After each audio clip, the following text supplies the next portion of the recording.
Hey everyone, and welcome to another episode of PlayStation Pursuit. So, in this episode, I have some odds and ends, um, some cool gifts that are PlayStation related, and then I have a really big title for the PS1 that I'm very excited to have because I've never seen this before, and I was really excited to add this one. So, stick around and I'll show you what I got.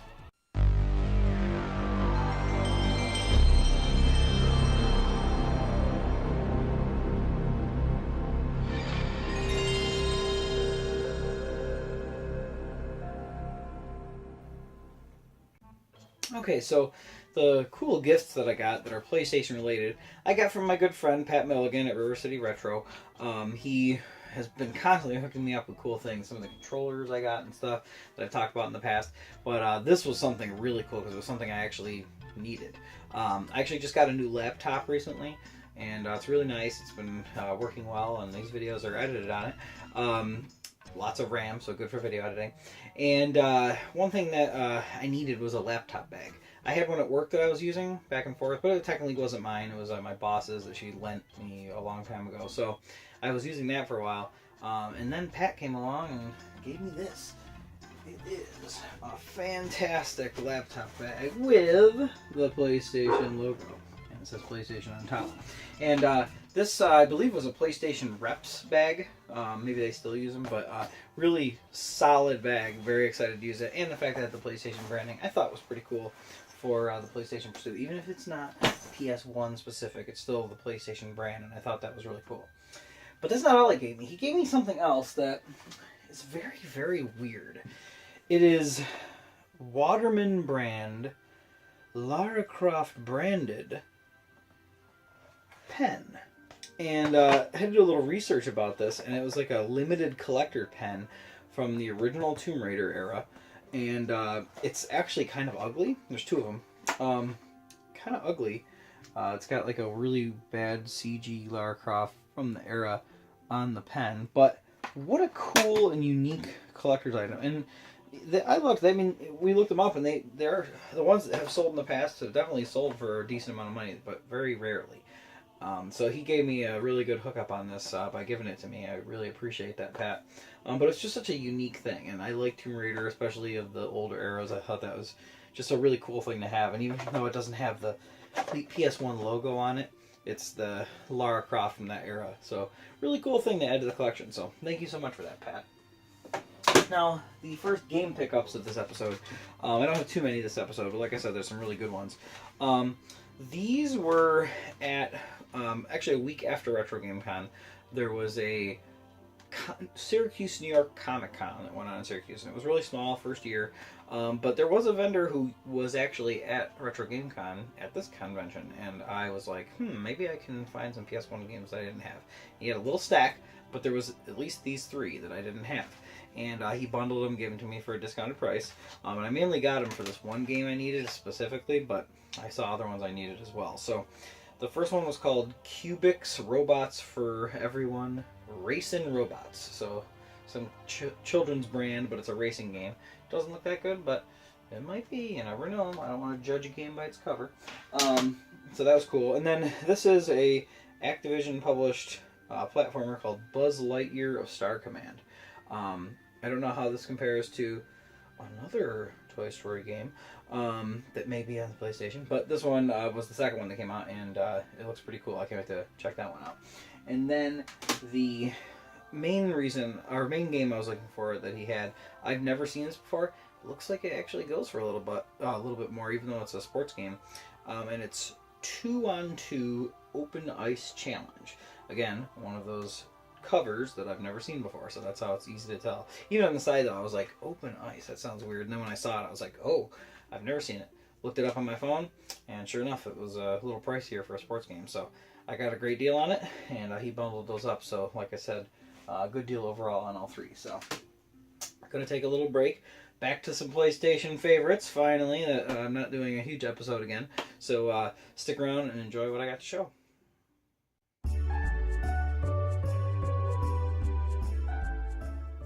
Okay, so for the first PlayStation favorite, you're probably wondering why I was like, oh, I wonder if this other Buzz Lightyear game, doopy doopy doop, my mysterious voice or whatever I did. The reason is because I wanted to talk about this Toy Story game, Toy Story 2, Buzz Lightyear to the Rescue. I've always liked this game. I actually played it on the Dreamcast back in the day, or no, the N64, I believe. And this is a PS1 port. Plays exactly the same. It just has, PlayStation graphics compared to the smoother graphics, but it's still very detailed. And it is a 3D platformer, and it does one of my favorite things that gaming does every once in a while. Game where you are a small character in an oversized level that is like a house or normal size stuff, but you're small because you're the toys. You're in a house going through, and everything's bigger than you, and it's just really creative with its level design, climbing up through the furniture and the things you collect and everything. Pretty standard otherwise in terms of like the 3D platformers of the era, but I liked it a lot. I thought it used the license very well. You see a lot of familiar sights from the movies, and a lot of the characters, of course, and everything. But it was just a very solid game. And again, my favorite thing about it is that setting. It worked really well. I mean, there's a lot of other games. Toy Commander for the Dreamcast. I think one of the first games that got me intrigued on that was the Castle of Illusion and World of Illusion games on Sega Genesis, where you're Mickey Mouse going through the oversized library and stuff like that. That was one of the first games, but this one really does it well, and it has, like I said, really solid graphics. Just everything from like each room of the house you go into just seems to have like cool stuff built around it, and lots of fun power-ups and everything. So if you like 3D platformers, even if they are licensed and kind of generic, this is a good one, even if it is a little generic. So definitely check out Toy Story 2 Buzz Lightyear to the Rescue. So not quite as small as Toys in a Big House. This is another game where you play as a slightly smaller character in a house and other places. And this is a game that I always wanted to check out. There was a video for it on a demo disc. And then I actually played it more recently, and it kind of already became a game that I was like, I kind of want to talk about it. Because with licensed games, there are some that are absolute crap. Then there's some that are great, like, surprise everybody.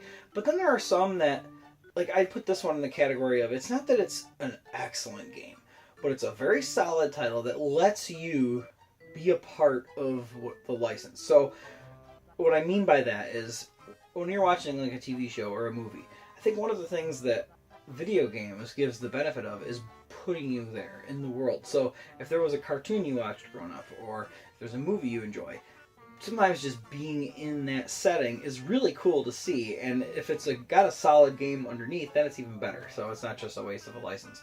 Because sometimes you get a license, but the movie has a certain story, but then the game, it doesn't really follow the story of the movie. It has the characters, but they'll be in like settings that don't make sense to the movie.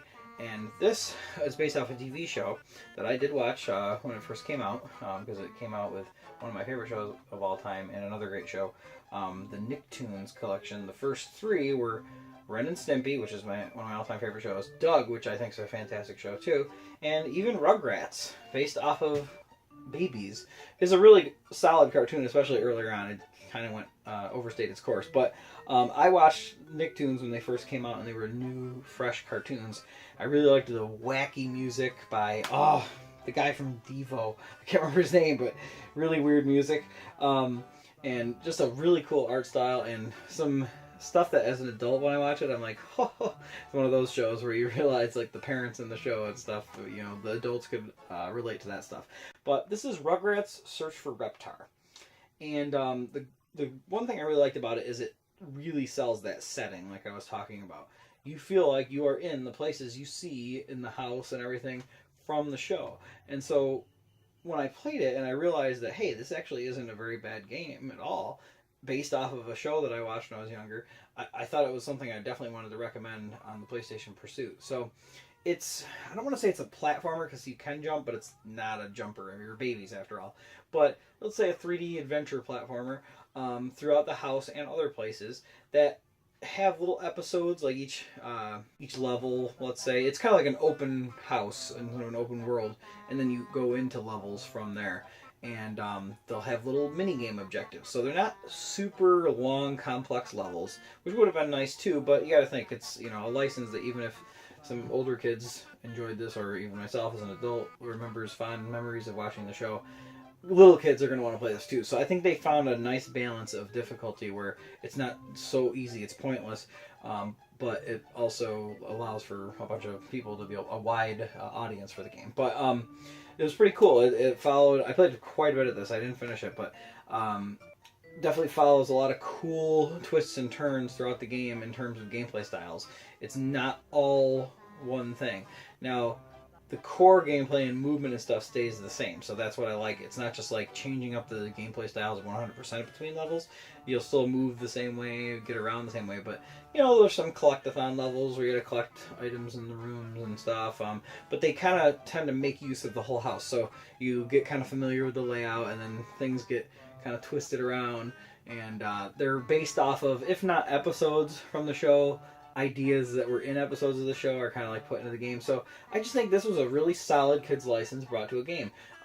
One that I had my eye on for a long time, and then when I've actually played it, I'm like, okay, it was pretty much what I was hoping. A pretty accurate representation of the show in game form. Now, there's a second Rugrats game they have that's not good. It's like a total minigame collection at a zoo or something like that. And it's not as charming. The minigames are annoying. This is more fun to play. It's simple. I say as an adult playing a kid's game like this, that's still pretty fun. Even if the challenge isn't like, oh my gosh. It's just kind of relaxing to sit back and play a game like this that's pretty well made, even if it is based off of a cartoon show. So, two animated movie and show games that I want to talk about this episode, but I don't know if you haven't played it. Maybe you'd enjoy it. Check it out. Okay, so I got 3 more games to talk about. The first 2, I actually got a message from a collector in one of the Facebook groups that I'm friends with on Facebook.